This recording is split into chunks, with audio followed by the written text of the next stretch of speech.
Welcome back. Today I wanted to talk about the 4 reasons that it's harder for you to meditate today than it was maybe 100 years ago.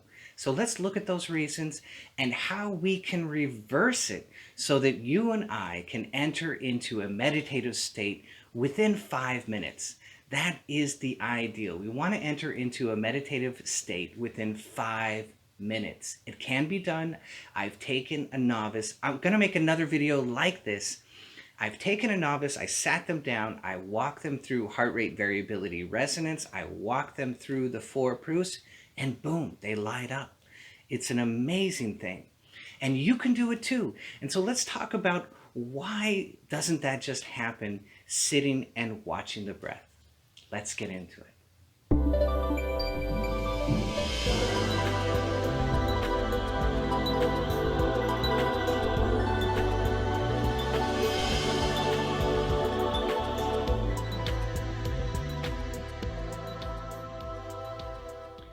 Watching the breath is a wonderful, wonderful practice. I absolutely love it.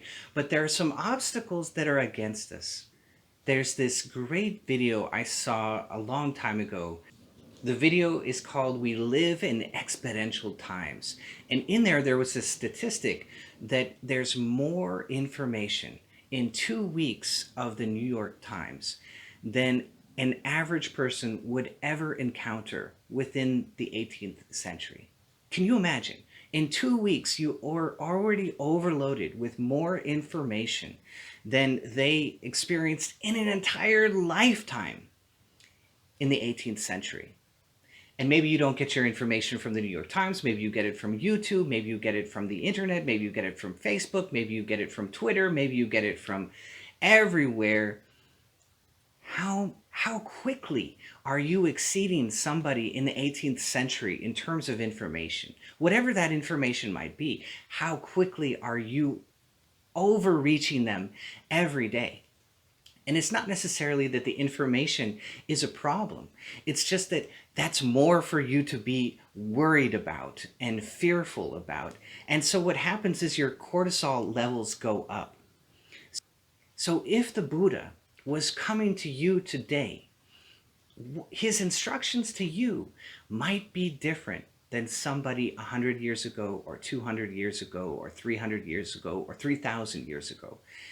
The instruction might be very different because the level of information that bombards you on a daily basis far exceeds his time. I mean, just absolutely astronomically exceeds his time. So the stress hormone is going to be elevated in us today more than it was in the 18th century. And that's going to be true for them as well. The 18th century is going to have a higher cortisol level than the 17th or the 16th. Unless, of course, you're going into war, you're going to encounter doom immediately, right? That's going to really elevate your cortisol level. But in terms of massive amounts of information, you are constantly bombarded, whereas the Buddha's disciples did not have that problem. The next thing is the bread revolution. During the Industrial Revolution, food was modernized, and there was a humongous push for foodstuffs, which could be bought and sold and stored and not go bad.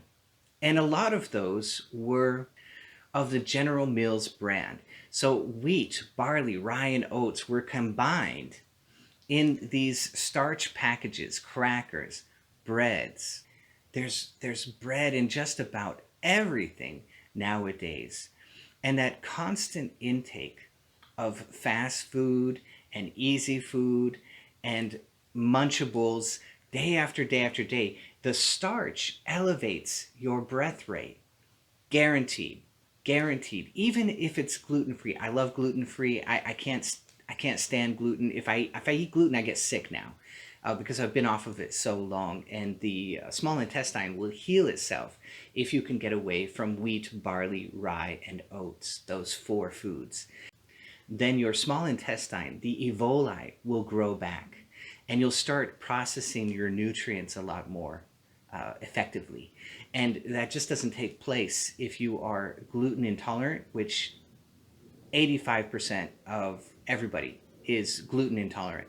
So it's almost a foregone conclusion that you are gluten intolerant.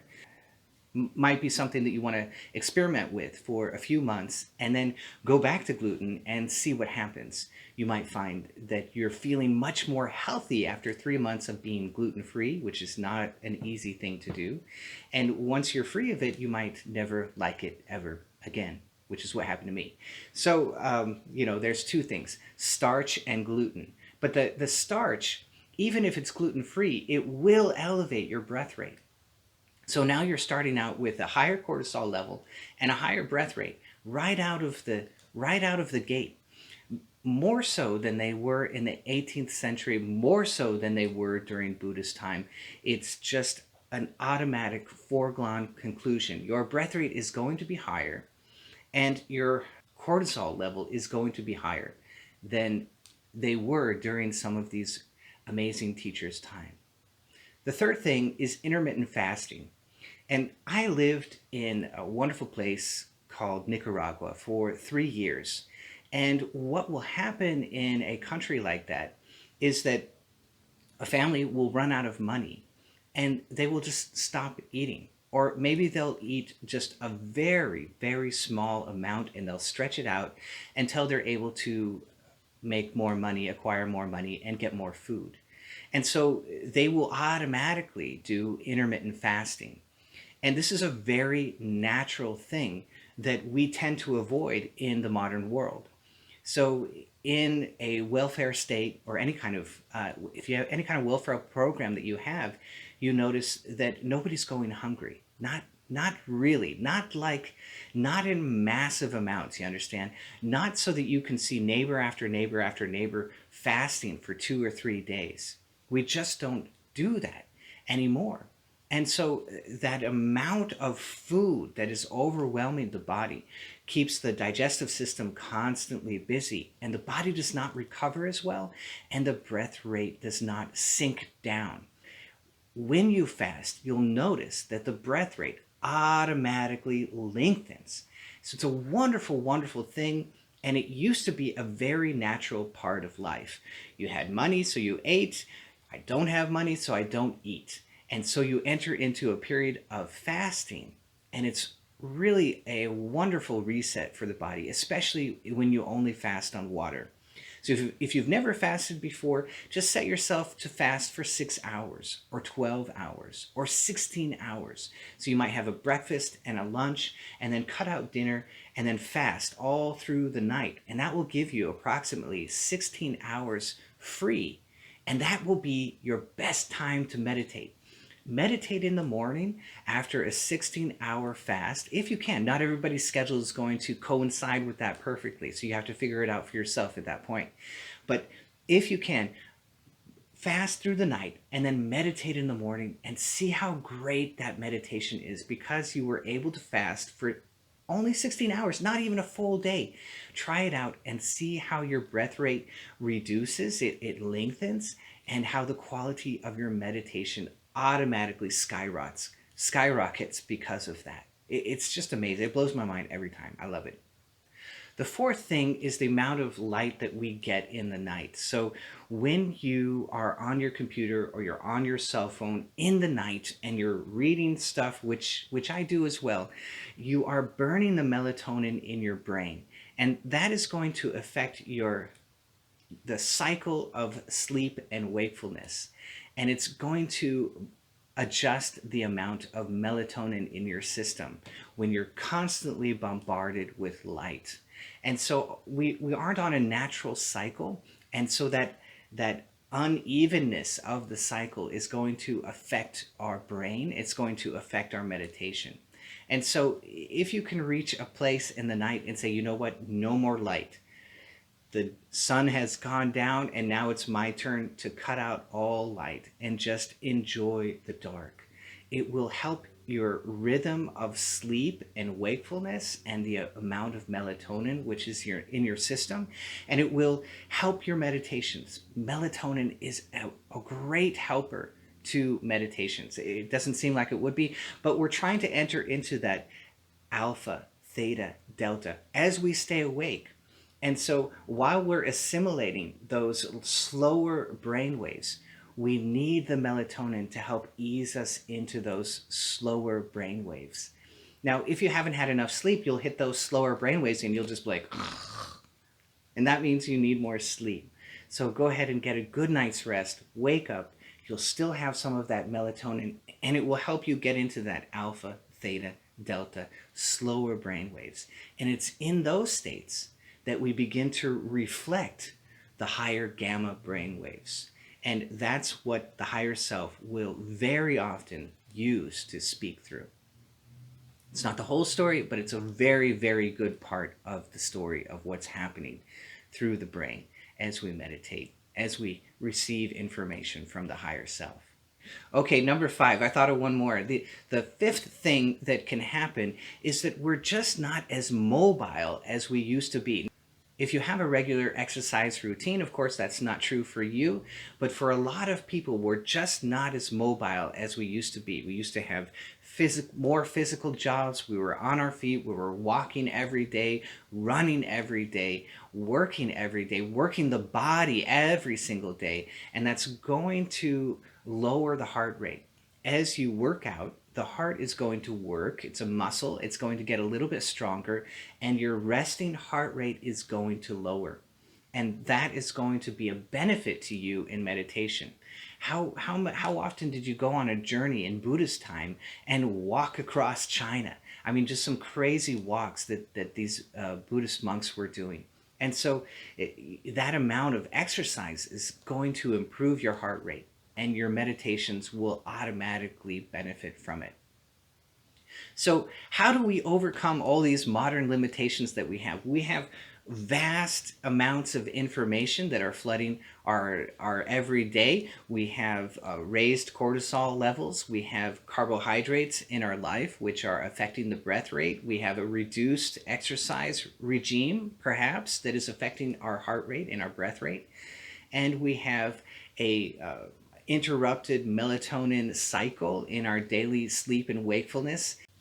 All of these are weighing us down. We have vast benefits as well, but yet these are shortcomings in our modern life, aren't they? And so how can we overcome that? So I often present the just watch your breath versus control your breath as an either or, but it's really not. It's actually a both issue. And we just want to program it effectively. So if you are a new meditator, then just watching your breath might work for you and it might not. If it doesn't easily work for you, then try out this program, because I think you're going to find vast success with it. And that's what I want for you. And so I don't want you to have to wait years and years to watch your breath for it to be effective for you.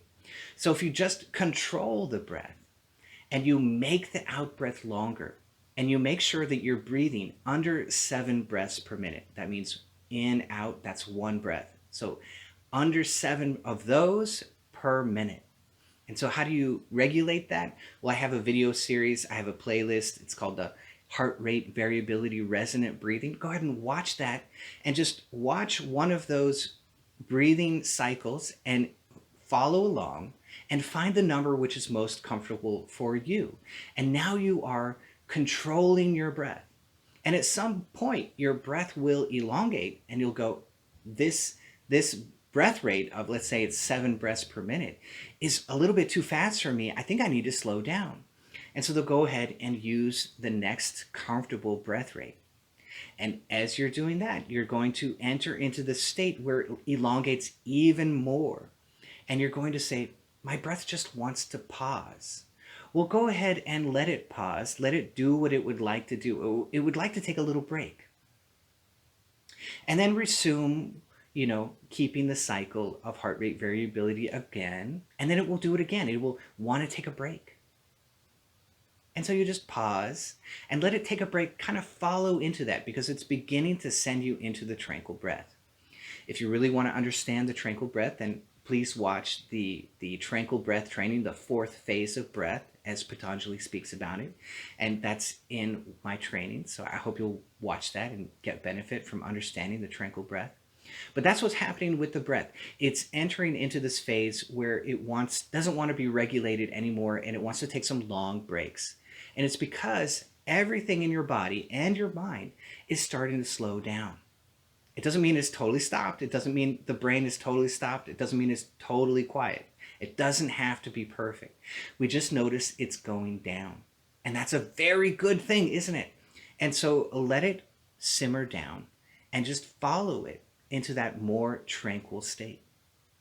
And so now you've done both, haven't you? You have controlled the breath with heart rate variability resonance. You've created this resonance between the heart and the breath, and the breath rate has elongated and the heart rate has gone down. And now you're letting it go.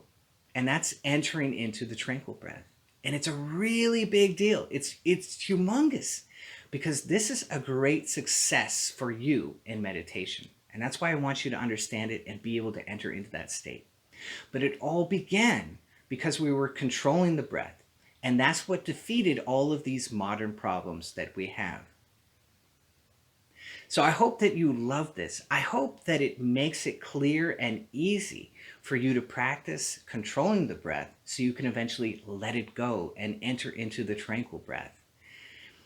And once that happens to you, you'll see you absolutely needed to control it in order to easily and quickly begin to enter into this tranquil breath state. So I hope you love this. If you did, be sure to hit that bell down below so I can see all of you next time.